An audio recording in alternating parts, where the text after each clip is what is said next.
บรรยากาศค่อยค่ำย่ำแดงพี่น้องคักหลายคักหลาย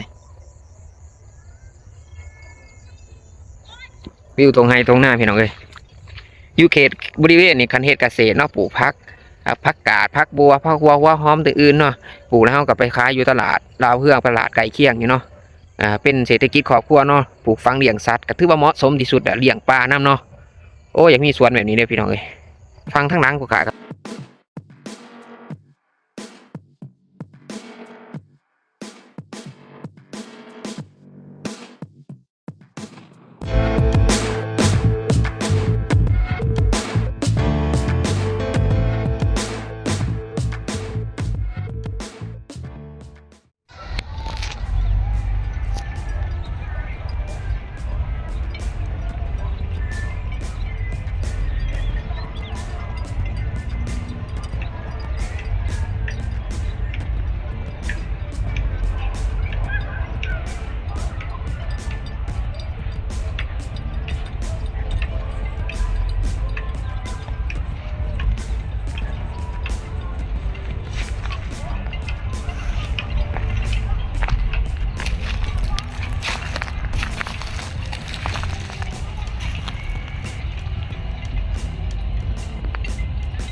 มีไงเราปลูกงัวแล้วปลูกควายละลายเลยปลูกควายใส่หน้างามนะ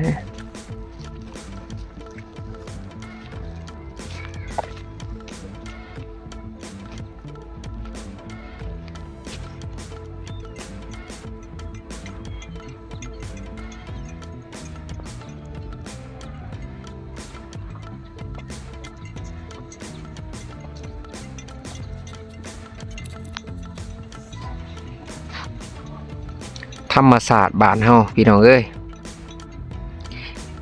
ยามแรงมากกะผูกงัวผูกควายใส่ให้ใส่หน้าให้มันงามเนาะให้มันงามเวลาขี่ใส่ให้ใส่หน้าสิมันจะงามเฮาก็จะบ่ได้ใส่ปุ๋ยเคมีหลายถือว่าใส่ปุ๋ยธรรมศาสตร์พี่น้องวิถีชีวิตค่อยค่ำยามแรงพี่น้องเอ้ยตะเวนตกดินเบิ่งตะเวนงามธรรมศาสตร์บ้านเฮามันอาจสิบ่มีหยังหลายเนาะบ้านนอกเฮาแต่ว่ามันเป็นความสุขที่เฮาหาได้ง่ายๆสุขแบบบ้านนอกแหละพี่น้องคันคนบ่รู้สึกแบบเอ่อคันคนรู้สึกแบบต้องการความหรูหราความเจริญศรีวิไลก็อาจสิบ่เข้าใจในจุดนี้เนาะผู้ที่เคยอยู่บ้านนอกมาก่อนเคยอยู่กับธรรมศาสตร์เนาะพ่อแม่พาเฮ็ดให้ไถนาบ้านป่าพาร้อนจักสิเนาะก็มีความรู้สึกเข้าใจอย่างลึกซึ้งว่าซั่นซะเกี่ยวกับวิถีชีวิตแบบบ้านๆเฮาเนาะมันอาจสิบ่เพียบพร้อมหมดทุกสิ่งทุกอย่างเนาะบ่มีจนหมดทุกสิ่งทุกอย่างแต่ว่ามัน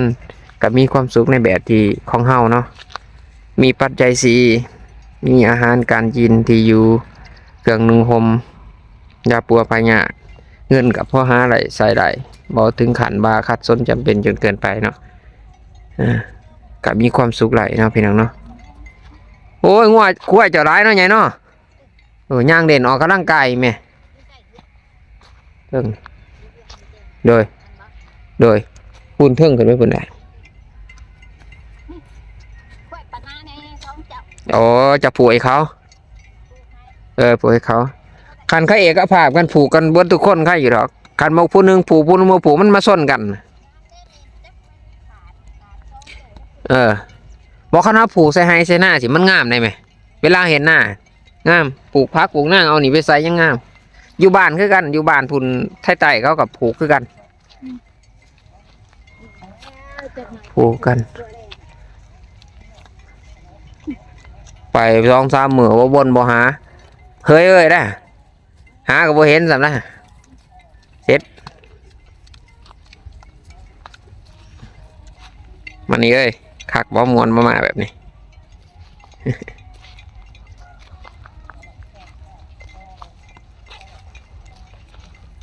สีเปะได้เนาะมันก็ไปไกลอยู่บ่แม่มันก็กินได้แต่โอ้บ่มันเคยล่ะบ่ควายหูซะไหนควายหูแบบนี้แหละส่วนใหญ่น่ะควายมาเองก็เฮาเคยผูกคู่มือมันสิมาแรงเองเป็นที่แต่ควายเถิกเด้อบางเทื่อควายเถิกอยากดื้อหน่อยนึงบางเทื่ออาหารขั้นกำลังสอนบ่าวใหม่ๆนี่อยากให้เฮานำแหละไปติดเขาเลยติดตัวแม่ใครเม่นง่วเนี่ยบ่มันใจบ่เคยเลี้ยงง่วปานใดง่วนี่จักมันมากขึ้นบ่หรือว่าเฮาไปนำแต่ละมื้อเถื่อง่วนี่นำง่วนี่ควายนี่ฮู้นะถ้าเฮาเคยผูกคู่มือมันจะมาโดดหาบ่เห็นเด้อเซามันโอ้ยคันรูดไปซะไหนเสี่ยงโอกาสไปของแหล่ๆจังซี่กลางเพศบอกว่าเรียบร้อยบอกว่าอึ้งดึงเขาแก่ออกให้ว่าจะฮิโตนส้นศาสตร์มันเนาะว่าไปของหัวตากแดดใต้ทนดีนี่จะได้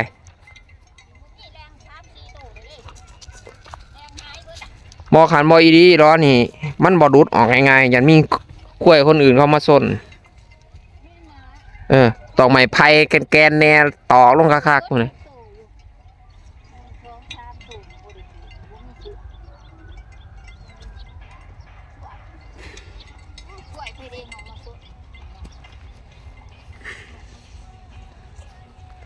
เราก็หางัวเขาควายกันมั้งหางัวมีแต่น้ำงัวไปเลยงัวอันควายไผ่บ่ว่าท่านปลูกนี่ท่านโอ้ยควายเพิ่นนี่แหละคันเพิ่นบ่ได้ปลูกเด็กพ่อใหญ่วินหั่นโอ้ยแม่นละ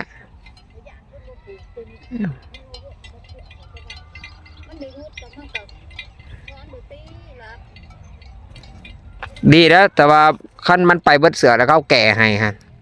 ถ้าเขาบอกแก่แล้วมันจิของ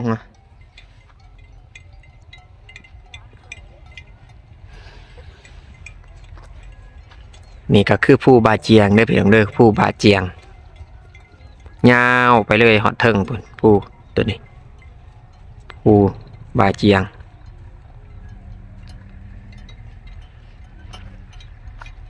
คอยคำย้ำแดงพี่น้องตะเว้นตกดินมือหนึ่งงามพี่น้องถ่ายบ่ทันสับนี่ตกดินนะรับขอบฝานะปลายต้นไม้นี่แดงตกดินนะวันนี้เวลาเนี่ยกะ6 โมงย่างเลยเนาะขัดประมาณ5 โมงนี่งามกำลังแก่งกำลังแดงไม่ใหญ่เรากำลังคนเขียวปลูกกล้วยเรามีบริการเข้ามานำมาเจอต่างถิ่นเจอกันบักทองแดงเขาบูหูซื้อก็เห็นมันโตแรงก็เกิดบักทองแดงจริงๆมันเอิดหมักมันนีมาเฮาเองหมักมันนี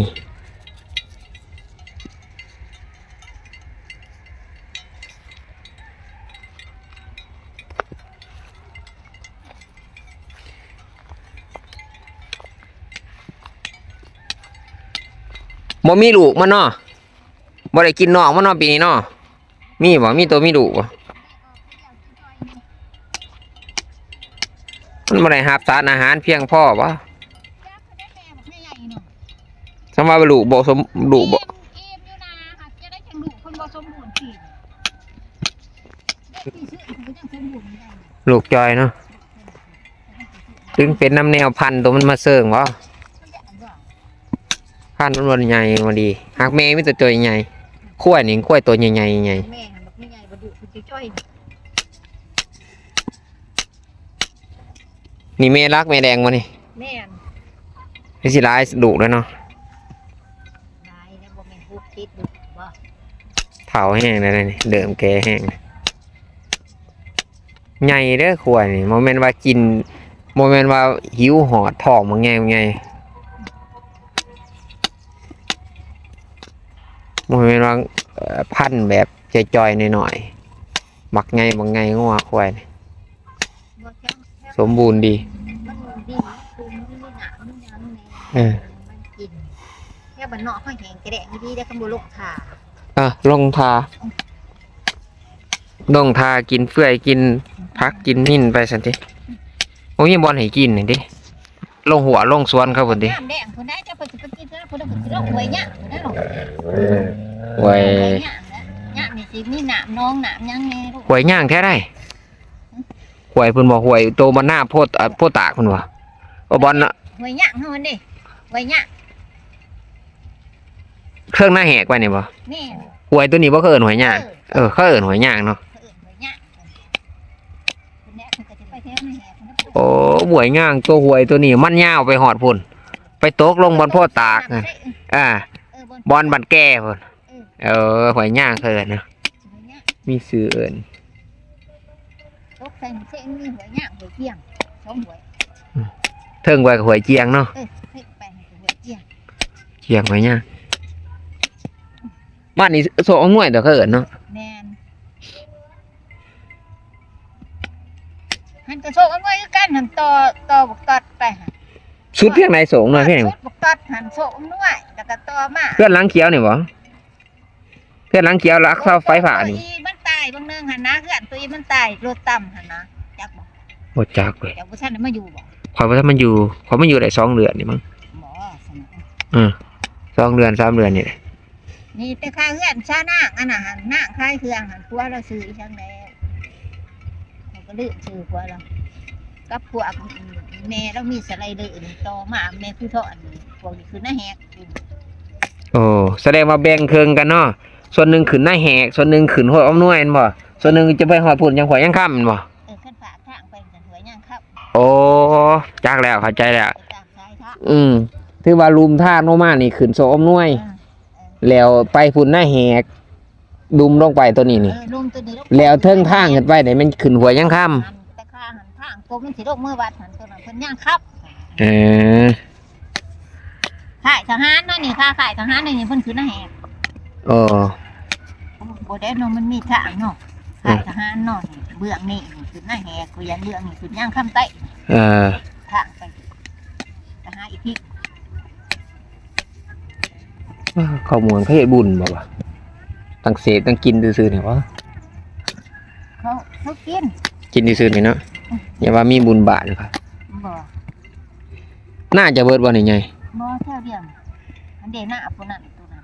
เออ ลองทำแถวหน้าพุ่นนั่น โอ้หน้าร้ายเนาะเพิ่น แล้วก็ เนาะ หน้าพวกกำแพงหันกำแพงต่อหันสองแถวของเขา โอ้โห ของเราแถวหนึงของเขาก็แถวหนึง ของจังหญ้าไปฮอดบุญบ่ฮอดเฮือนครับพุ่นเออเขาปลูกจังมื้อนี่เฮ็ดแต่ละปีนี่ เขาปลูก หลายๆปานใดแต่ละปีครับปีนี้หลายๆเท่าไหร่จักสอบ ให้เขาชี้ชิบ โอ้ยหลายๆเติบได้นี่หลายๆเติบได้นี่ เขาคนรถกัน คันปันเองนี่ขอยันหลายกว่านั้นนะ เขาปัดเองได้อยู่ที่ไหนชิบเพื่อกระดิ่งเขาเลย มาในขั้นจะไปชื่อว่าจังไดคันว่าไปพายหรือไปเฮ็ดแนวอื่นนี่แฮงได้น้อยกว่าคันเฮาเฮ็ดพิธีพิถันนี่โอ้ยแฮงงามกว่านี้เลยขี้หัวขี้ควายนี่ขอยแสดงว่าหน้าซำนี้นี่มันไหล40มันดีเลยบางคนไหล2 3พูนหน้า2แถวยังได้แต่4 50ก็มี นี่เขาบ่ได้ใส่ปุ๋ยใส่ขี้อีกค่ะ งามธรรมชาติแต่เลยดินนี่มันดี เสีย2-3ให้มันหลบ มันโฮม มันหลบแล้วมันกระดิ่งแมน คำมันโฮมมันดมแล้วมันดีบด้วยเขามันคันยืนต้นจังอันนี้ ตะกะยังบ่อยากได้นะตัวหนึงบ่แต่อันนี้เพิ่น อันนี้เมืองวะนี่นี่ก็เมืองห้อง ห้องหน้าโดมแม่นตะกี้ก็ห้องเมืองเฮาเขาจะเฮ็ดหน้าแดงหน้าแสงเดือดใส อย่างนี้คือปลาเลยจ้ะ เว้ยรักแปดเขามันรู้มันดีแล้วเขาบ่ได้เอาน้ำรักแปดเฮาน่ะ เออ น้ำมาแต่รักแปดสิแม่นมัน บอลสนามกอล์ฟหันบ่ สิแม่น น้ำลงมาแต่บอลฝนนะ แม่นบัดนี้เขาญาติตัวบอลเขาตันค่ะมันรู้มันแตกมันยังเนาะ โอ้ตัวมันเป็นเขื่อนนะมันจะได้ แม่นนั่นแหละ ต้นเนี่ยเขากันไว้พายไว้เพื่อสิให้มันลงหน้านี้ให้ประชาชนได้เฮ็ดเนาะ เขาก็มีห้องมาห้องเขาลดเพียงสิวันนี้เฮือนชาติพวกคนปุ๊กขึ้นเต็มเบิดแล้วเขาก็อ้วมห้องอ้วมแห้งบ่ได้น้ำก็มาบ่ได้ โอ้ยจบครับ ฝ่ายทหารแข้งเฮานี่น้ำเต็มเดือนจะกี่เลี้ยงปลา อ๋อ หอดเนี่ย แสดงว่าป้ามาหลายปีแล้ว หลายแล้วหลายปีแล้ว ถือว่าเฮานี่ได้เฮ็ดแต่หน้าปีเนาะ ดูนี่จักปีเท่าไหรปี80เท่าไหรแล้วเขายังเฮ็ดนั่งใส่ เออ ก็หอดพุ่นแล้วคงในห้องน้ำไป เจ้ามันอยู่นี่ก็หลายปีแล้ว20-30บ่อยู่ได้เนาะ 30ปลายเลยเด้มาอยู่ถือก็30ปลายปี ตะกี้อยู่ไส พูดที่ว่าถาดตอกสอด อ๋อปากสดถาดปากสด ยังชนะสมบูรณ์เฮา จักอยู่บ้านถาดบ้านซ่อน ขึ้นไปทางโพตานี่ก็ได้ แม่น ขอบ้านถาดนั่นน่าจะมีขัวขามไปทางนั้นข่อยเคยไปฮอดบ้านถาดก่อนสิขามไปบ้านน้องหอยเนาะยังเข้าไปทางรักแปลกเก่าเนื้อพุ่นมาขามเพื่อเอา ถามเฮือ บ่มีบักมีหยัง ถ้าไปนี่เฮาเข้าปักซอดแล้วก็ ไปเลย ถามมาบ้านท่า แก เฮือทั้งนี้เด้อนี่เฮาก็ตั้มบ้านท่าโตดเฮาอยากไปปักซอดเฮาก็ถามนะ ฮะข่อยอยากเอารถจักรขามไปเลยขามบ่ได้มานี่ คันจะเมื่อทั้งนี้มันบ่ได้คันจะเมื่อทั้งครัวตัวนั้นจะก็ได้คันจะสิไปปักซอด มีขัวขามบ่ เอ้าครัวใจโดนเฮานี่ เออ ปักเสะเฮานี่ จักอยู่ขัวแต่ว่าขามห้วยไปใส่บ้านถาดนะ คันจะสิไปบ้านท่ามันจะเมื่อทั้งนี้เมื่อทั้งมันน่ะมันส่ง เออ อันมันแห่บันแก่เฮามันส่งเฮา ข่อยขึ้นไปทางนี้บัดนี้ข่อยอยากเกี่ยวถ้าไปทางบ้านซ่อนน่ะก็เกี่ยวลงมาผีขึ้นเขาบอกว่ามีบักหรอกว่าซั่น จะอยากไปบ้านซอดมันก็บ่ได้ไปแล้วข้อขามน่ะ มันขามน้ำจังว่าเพราะว่าเขาน่าจะเฮ็ดขัวขามไปเลยเนาะ เขากับแพนนั่นแหละ แผนมีแผนอยู่แต่มันบ่ทันเกิด เขาบ่สิเฮ็ดครัวอยู่มันน่ะบ่ทันเกิดจักปีใดทางมันก็ขาดไปนำน่ะ หากแผนการเขาพัฒนาเนี่ยเขาพุ่นไหนจำผู้บาเจียงที่ไหนเขาจิขยายเทศบาลเมืองขึ้นไปได้ หันท่อเขา เพราะหยัง ท่อเขาบ้างทางมาอันนี้ทางมาแต่ว่าท่านี่แล้วก็มาใส่น้าแฮนี่น่ะอันนี้ท่อ โอ้ หันท่อดึงอยู่หน้าท่ออันนี้ โอ้หัน ทางน่ะหันทางสิมาแล้วก็มาใส่ตัวนี้เฮาออกสิทางไง โอ้ เขาสิเฮ็ดทางมาว่าซั่นซะ อืม มันบ่ฮอดกล้วยจะหันมาเฮ็ดกล้วยข่อยขาดเบิดโอ้ยข่อยยังว่าปลูก โอ้งัวเพิ่นก็หลายเลยงัวเพิ่นควายเพิ่นก็หลายงัวเพิ่นก็หลาย แพงพุ่นโอ้ย เฮ้จะว่าผูกกล้วยโอ้ยผูกคู่มือ น้ำมาส้นกล้วยข่อยขาดเบิดจะไปใส่เสือกแดงเห็นบ่อยู่นอกจับ บ่มีหรอกเฮ้พ่อ ก็บ่ได้มีเสือก มาติดสาวตัวนี้ ต้องกำกับอีนี่ขั้วงัวควายเขาเอาหมดลำไรบ่ไปนำไปยังนี่เสียหย่อนนะงัวควายนี่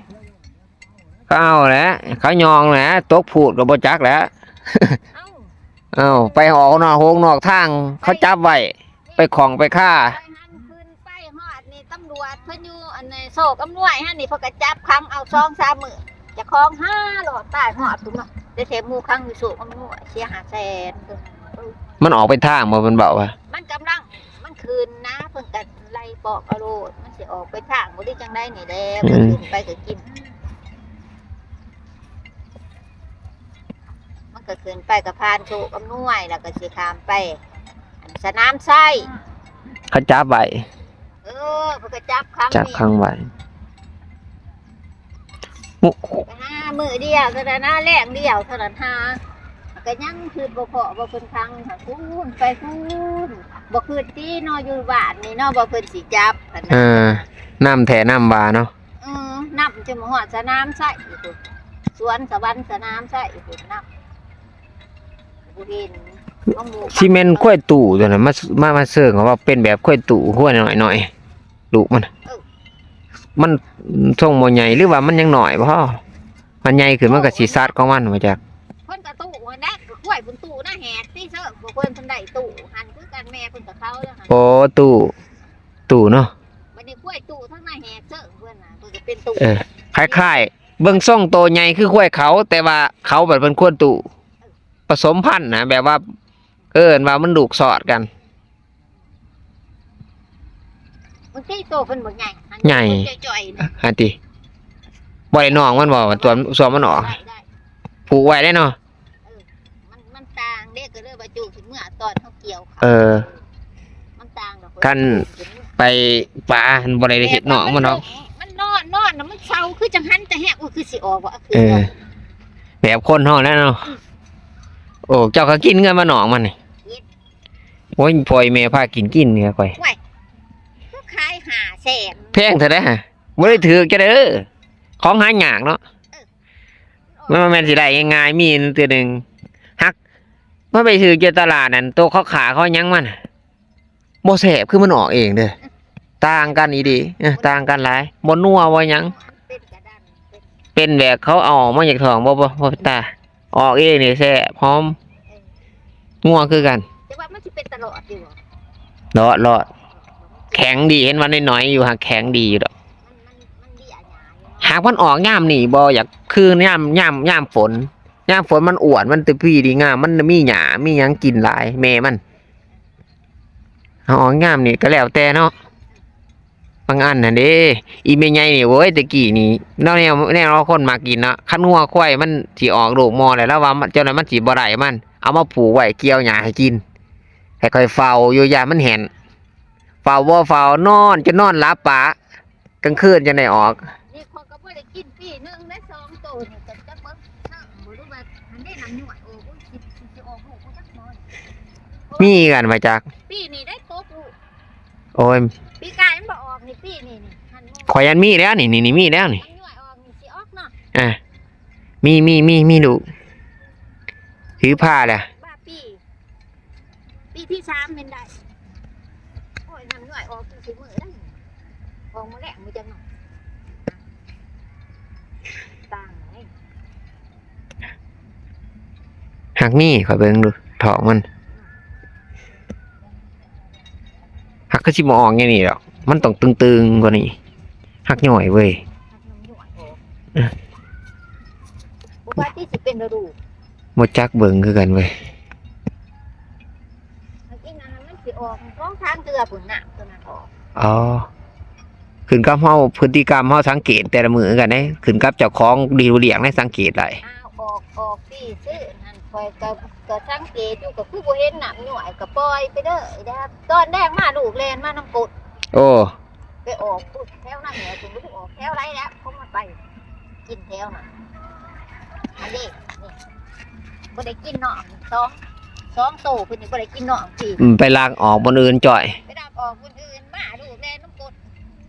หักกินแหน่พวกนี้กินเขาเพิ่นออกแล้วเพิ่นกินเองเพิ่นโดดมันกินจะบ่ทันมันดอก อวยใส่ลูก มันอวยซะเด้อแสบปัญญามยำจ่วยเราเพิ่นดีมันบ่ถิ่มจักดี เป็นก็ได้ เออ เป็นก็ได้ มีไงเนี่ยให้ข่อยจะนอนเฝ้านอนนั่งเฝ้า7-8 โมงกลางคืนก็นอนแล้วบ้านนอกตะกี้เกี่ยวหญ้าเกี่ยวเอาน้ำมาให้มันกิน เอาอ้อยใบอ้อยมาให้กินว่ามันสิออกไว้ว่าซั่นจักแม่นว่าความเชื่อเขาอ้อยเมื่อยเฝ้าก็นอนปลาติตื่นขึ้นมาว่ากินเบิดครึ่งหนึงเลยน้องมันกินน้ำหมักเสร็จสัวเฮ็ดอันนั้นแหละไปพักกะยาพุ่นไทยบ้าน ถ้ามันสิออกครับเพิ่นคิดหน่อยเลยมันเลยสิโทษสิโทษเนาะ บ่ท่านออกอีนี่ดอก มีอยู่ท้องแก่แห้งแหละหักสิออกแล้วนี่ เดือนนี้ ขอย้อนในภายในเดือนนี้นี่ เดือนนี้เดือนหน้า เดือนหน้านี่แล้วสิซ่อมมืออยู่เดือนหน้านี่แหละเขาต้องว่าว่ามันท้องคือใหญ่ๆสิมันมีลูกแล้วอันนั้นก็สิบ่มีกันบ่เนาะบ่มีกันบ่คือ เพิ่ กัน นออกนะฮะมันจ้อย อ๋อออกแล้ว เพิ่นออกว่าเขาเกี่ยวเขาแล้ว หักกินอิ่มเว้ย เบิ่งท้องมันปกติกันควายมันขาดหญ้ามันก็ต้องแบบสวงมันแปรๆให้เพียวๆอันนี้มันพี่ดีอยู่แสดงว่ามันบ่อึดแนวกินมันพอได้กินอยู่ คุณถึงเครื่องบ้านหญ้าเขียวๆ มันถึกน้ำถึงหยังเขามันโป้งหญ้า ไปกินน้ำกินในหยังแถวนั้น ยังน้ำท่า มันมีพอได้เล่มในหยังนี่ แล้วว่าผู้คนขึ้นเถอะมันที่จะมาเสียเงินโอ้แสน โอ้บ่ว่า4-5โตจับไว้รวมหมด4-5แสนน่ะเอาโต5แสนโนด โอ้หนึ่งหาแสน ปาด ปีนึงกูเสียเท่าไร ละ หาว่าเขาจับ3ตัว เอาหลายเถอะเนาะหมูสำบายเนาะห จับ มู อยู่สนามใช่โมกับไล่เขาบ้าพวกเขาบริปุ๊บเพื่อนก็อัด สำบายบ่หยอกเนาะครูบาเจียงเจ้าน้อยก็สิเป็นบ้านเป็นเมืองเขาเบิดแล้วนี่เมืองกันแล้วนี่ เต็มนี่ต่อไปสิเป็นในเมืองบ้านหน้าตัวนี้จะสิเป็นอีก20-30 ปีทางหน้านี่จะสิมีหยังหน้าบ่นี่เฮ้ยโตมายังขาวฮะตัวเจียขาวๆทรงยางเขาผูกไว้เห็นบ่ซีเมนต์ติดหนีเขาแน่เนาะถอกบ่ไหลเขายืดติบ่นี่เฮ้ยยืดเบิดแล้วนี่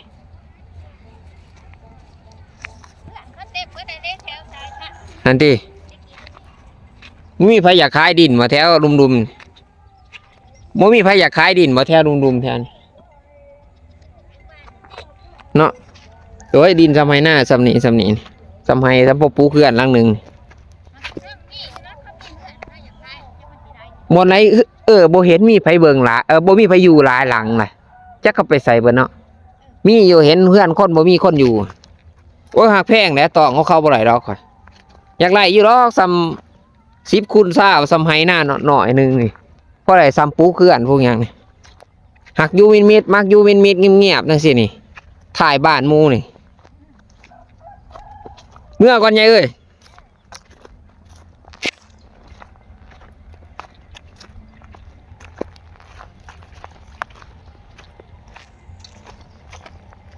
ปาดคันหน้าเขานี่เขาเจ้าคันหน้านี่เขาเจ้าป้านคูนดีเนาะโอ้คักเว้ยเขารักษาดีสมเพราะว่ามันงามหน้าขึ้นกับการบริบัติรักษาคือกันเด้อบ่เรื่องให้เรื่องหน้านี่อันเฮาตันทางเฮ็ดดีบริบัติรักษาใส่ฝุ่นใส่ฝอยและก็ผูงัวขี่ควายเนาะเอาผูงัวผูควายใส่หน้าใส่ให้ก็สิงามได้พี่น้องตัวนี้มันแม่นหยังเขาเฮ็ดหยังเอาเป็นหนองวะเขาเลี้ยงปลาบ่เนาะนี่ก็คือผู้บาเจียงงามได้ผู้บาเจียงยามฝนเด้อสิงามเขียว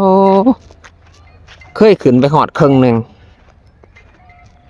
ไปหาเก็บหอยแต่ก่อนไปอยู่โซนเมืองเหนือพูนอยู่พูดไปเก็บหอยหอมหน่อใหม่ก็หลายแต่บ่เคยขึ้นไปหอดเทิงมันสูงแห้งเลยมันขึ้นไปเทิงพูนหน้าผาพูนคือสีวิวงามนักประจนภัยฮะไปมักมันนี่มานำมานี่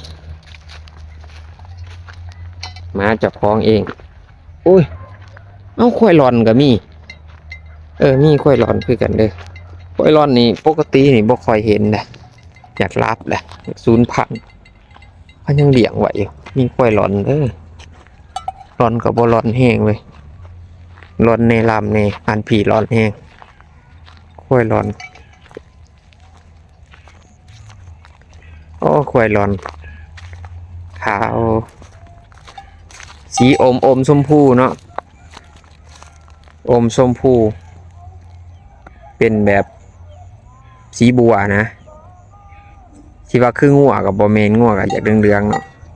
อันนี้ควายหลอนพี่น้องเอ้ยควายหลอนนี่เมืองเลยสิได้เดินทางกลับก่อน อ้ยมาคำไรมื้อนี้มื้อหน้าสิมาถ่ายไหมถ่ายงามๆบรรยากาศนี่คำได้กลับก่อน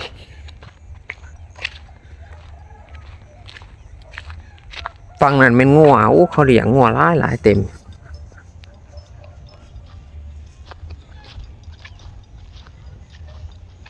มีโอกาสเลยยางลงมาเด่นแถวนี้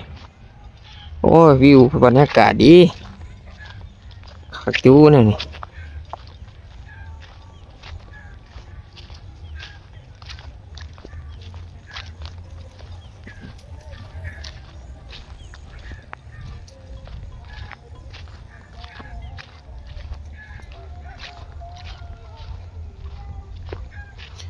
บรรยากาศคักได้โอ้เขาตันทางไว้ให้หน้านี่เขาตันทางไว้เขาเอาปลาเนี่ยงานมันไหลลง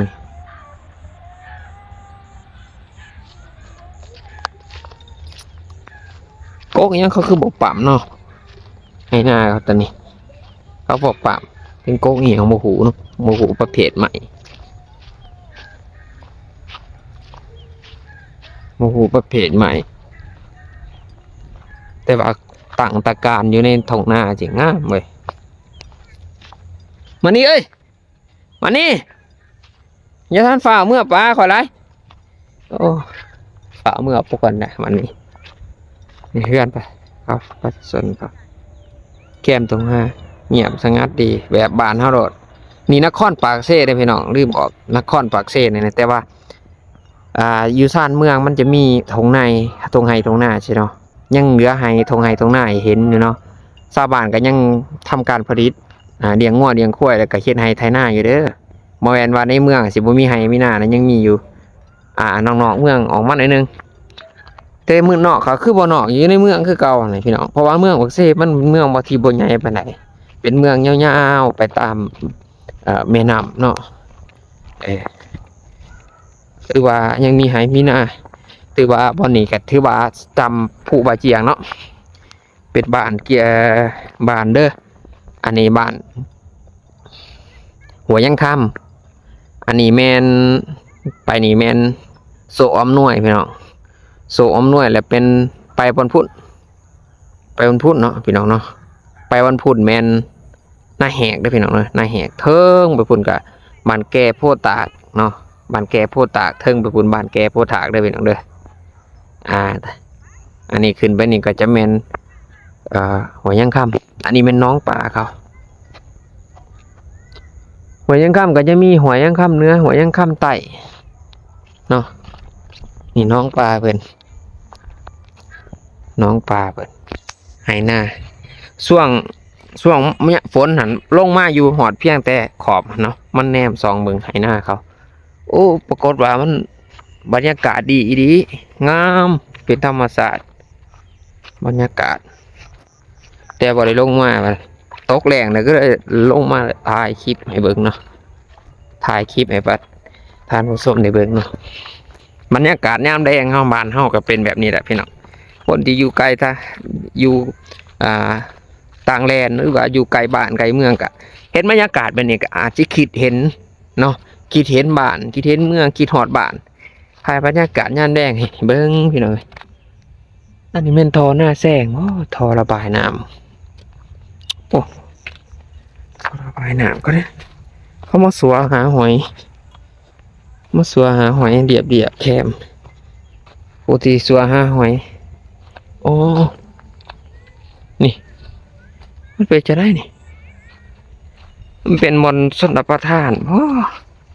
ตะกี้น้ำมันไหลมาแต่สนามกอล์ฟบอลดัก8เล็กดักเก็ตดัก8ไต่น้ำมันลงมาเขาก็ทดไว้เป็นขั้นไว้แล้วก็ยามแดงเขาก็จะปล่อยมาให้ประชาชนในเฮ็ดให้ไทยหน้านะแล้วก็น้ำก็จะลงมานี้เนาะตะกี้มันจะมีท่อผ่านหมู่บ้านนี่มาผ่านหมู่บ้านหัวยังคาบมาผ่านข่ายทหารมาหลังจากนั้นเขามาบ้านเมืองเจริญขึ้นกับมาปลูกเขื่อนปลูกซ่านเต็งเนาะปลูกเขื่อนปลูกซ่านเต็งบ้านเต็งเมืองเมืองบ้านเมืองเจริญขึ้นปลูกเขื่อนปลูกซ่านเต็มก็เลยว่าน้ กับโบมาถึงเนาะมันตันและกาชาวบ้านกับบริเฮ็ดหน้าแซงเนาะเรือไหวแต่โค้งหางบอลทอบอลยังนี่แหละเนาะเรือไหวแต่โค้งหางทอยังนี่แหละน่าจะแมนเรือไหวแต่โค้งหางทอบอลหนามากนี่กระสวนก็เจ้ามีแต่ปลาไผ่แล้วเขาก็ปลูกหน่อไม้เลี้ยงหน่อไม้กินปลูกหน่อไม้อันเกิดตามฤดูได้กินทุกฤดูหน่อไม้อันนี้หน่อไม้อีหยังก็หน่อไม้เลี้ยงหนองบ่โอ้บรรยากาศค่ะคันมีสวนอยู่ปานนี้ครับจบโดดพี่น้องเอ้ยคันมีสวนอยู่บนไหหน้านี่จบโดดแถวนี่เอาเฮ็ดสวนเฮ็ดเกษตรเนาะหรือว่าพักนางอังหาที่ว่าเฮาปลูกแล้วเฮาก็ส่งเข้าตลาดลาวเฮืองโดดเศรษฐกิจครอบครัวเนาะพี่น้องเนาะบรรยากาศค่อยค่ำย่ำแดงพี่น้องคักหลาย